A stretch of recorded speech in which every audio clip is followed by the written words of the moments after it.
राधा स्वामी। राधा स्वामी दयाल की दया, राधा स्वामी सहाय, राधा स्वामी।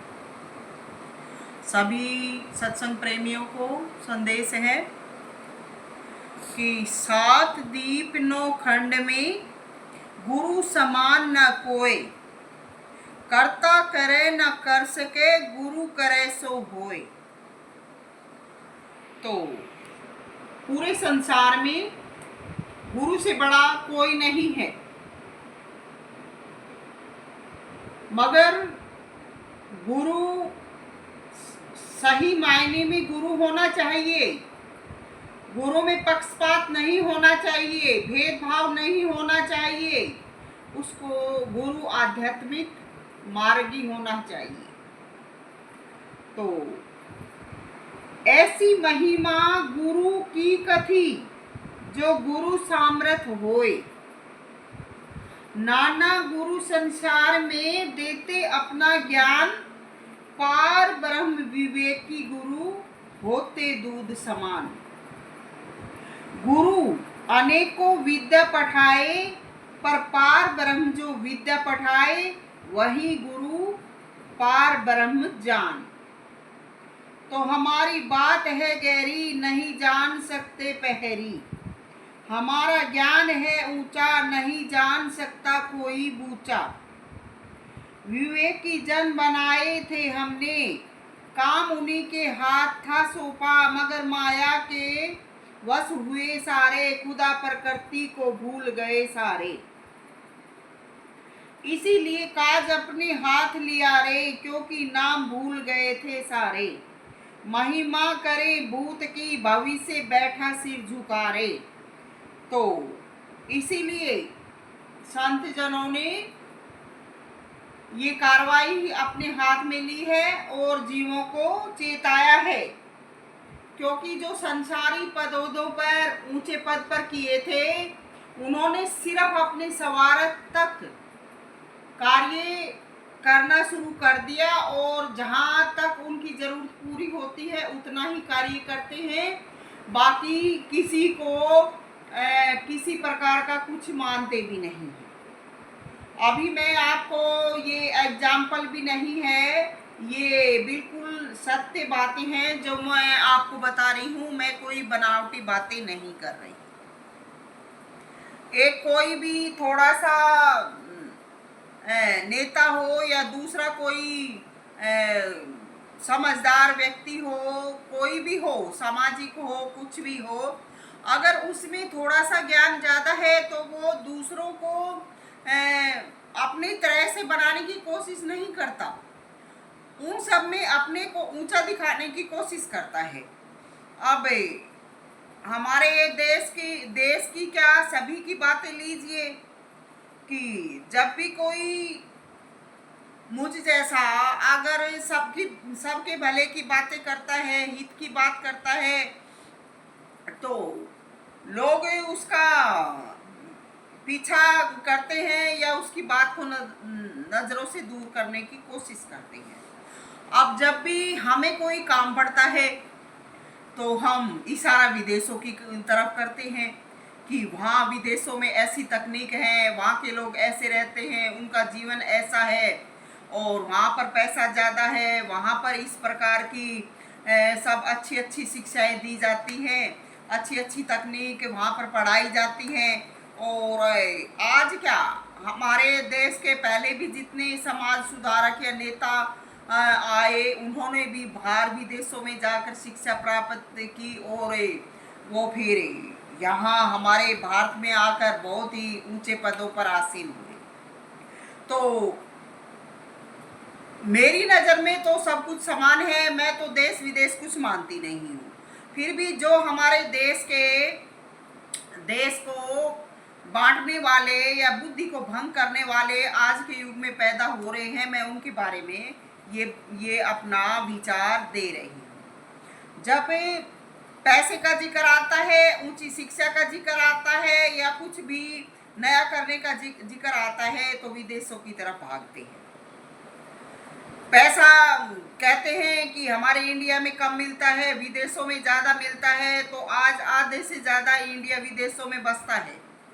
ऐसे बाहरी देश हैं जिनमें हमारे इंडिया की ज़्यादातर जनसंख्या पहुंच चुकी है और वहीं पर लोग बाग रहते हैं। तो जब इस प्रकार धन के मामले में, शिक्षा के मामले में हम उन्हीं देशों की तरफ भागते हैं, तो फिर हम उन देशों को प्यार भी करें, उनके साथ मित्रता का, दोस्ती का व्यवहार भी करें।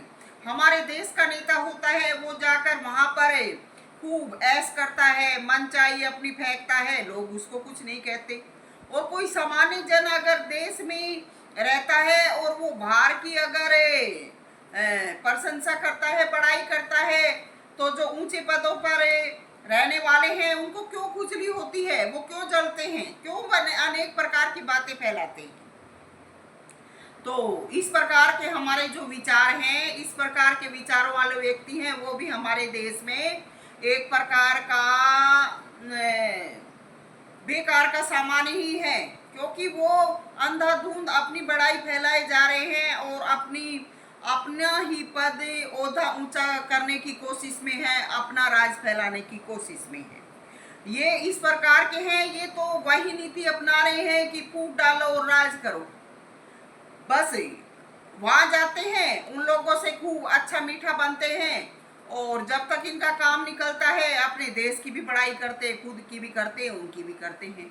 और जब इनकी उनसे बिगड़ जाती है तो फिर ये पूरे देश को मना करने लगते हैं कि उनसे तालमेल मत रखो, ये है वो है। अरे फिर हम कैसे एक इंसान की बात पर चल देते हैं? क्यों हम सोच समझकर फैसला नहीं लेते?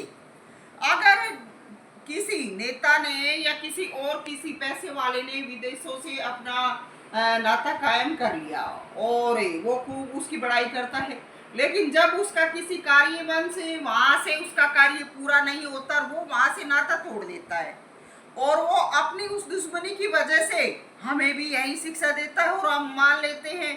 तो हमारा दिमाग कहाँ है, हम क्या हैं?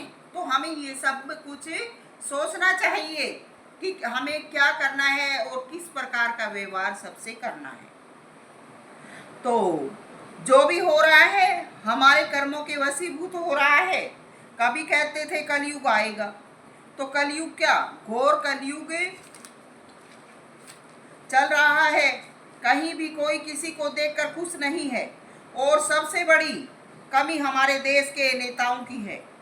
आज ये दो अक्षर क्या सीख गए, सब कुछ अपने हाथों में ले लिया, खुदा पैगंबर कुछ नहीं, सब कुछ यही हो गए हैं। और अब जो हमें मालिक ने अनमोल उपहार दी हैं, ये आंखें दी हैं, इनके होने के बावजूद भी हम अंधे बने हुए हैं, हमें कुछ भी दिखाई नहीं देता। जो बातें हमारे कल्याण की हैं वो सब बंद करवा डाली और हमारे हाथों हमारे परिजनों का वध करवा डाला।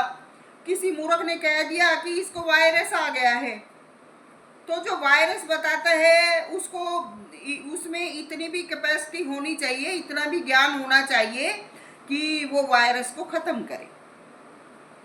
जब उसको खत्म नहीं कर सकता तो बता कैसे दिया? तो जो वायरस बताता है उससे निर्वाण भी करवाना चाहिए था हमें, या उसने हमारा निर्वाण करना चाहिए था। सब जानते थे कि वायरस जानलेवा है तो तुरंत निदान करना था। इस प्रकार वायरस के भय से लोगों ने अपने परिजनों को, बुजुर्गों को अकेले छोड़ दिया कि उन्होंने तड़प तड़प कर अपने प्राण त्यागने पड़े, क्योंकि बीमारी के भय से दूर पटक दिया। तो मैं सविता राधा स्वामी कहती हूँ, क्या ये न्याय था?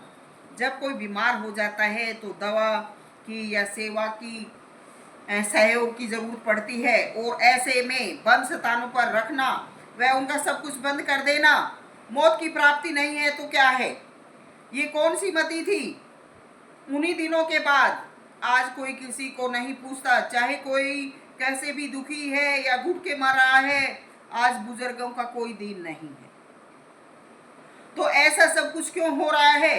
क्योंकि हम निठल्ला जीवन जीना चाहते हैं, कुछ करना नहीं चाहते। और जब हम कुछ करना नहीं चाहते तो बिना मेहनत के तो रोग, बीमारी और भाई वायरस के प्रकोप ही होंगे। कोई भी मेहनत नहीं करना चाहता, सेवा नहीं करना चाहता, तो मैं सविता राधा स्वामी ये कहती हूँ कि बीमारी है, बीमारी है। अनेकों प्रकार की बीमारियां शरीर में आ भी जाती हैं, मगर हमारे मेहनत व सेवा करने से दूर भी हो जाती हैं। मगर कहीं कहीं अगर ऐसा कहीं कहीं ऐसा भी हो जाता है कि सेवा व मेहनत के बाद भी निदान नहीं हो पाता। तो मरीज को साफ सफाई में रखना तो हमारा धर्म है, स्वच्छता तो हमारा फर्ज है। उनको बंद कमरों में पटकना या उनको हर चीज से वंचित रखना, ये हमारा कौन सा प्यार व कौन सा धर्म है? क्योंकि हम पूरे इन नेताओं के भाषणों पर चल रहे हैं। हम हर बात को, हर चीज को आजमा कर नहीं देखते, तो ये हम में कमी है।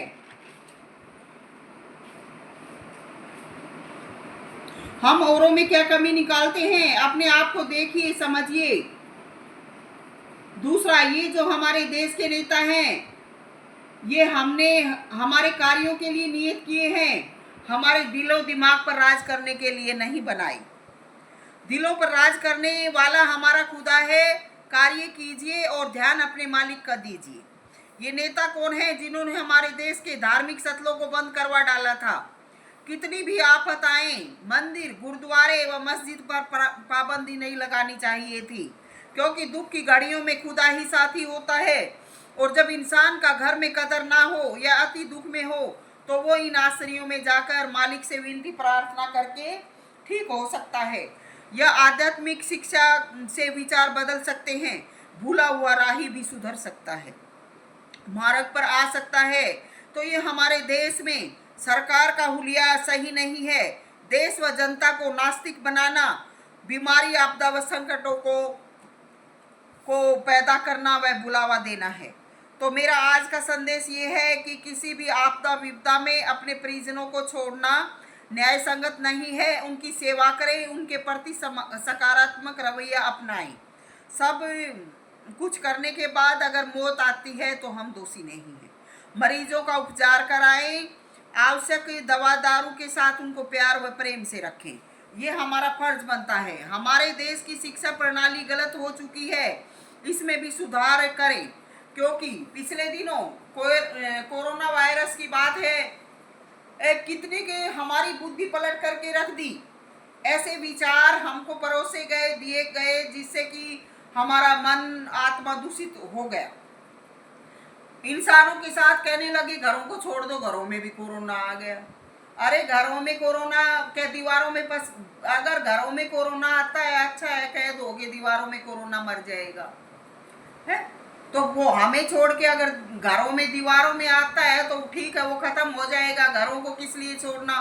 घर छोड़ के कहाँ जाएंगे? और दूसरे ऐसे जो साफ सुंदर घर हमें फ्री में देगा भी कौन?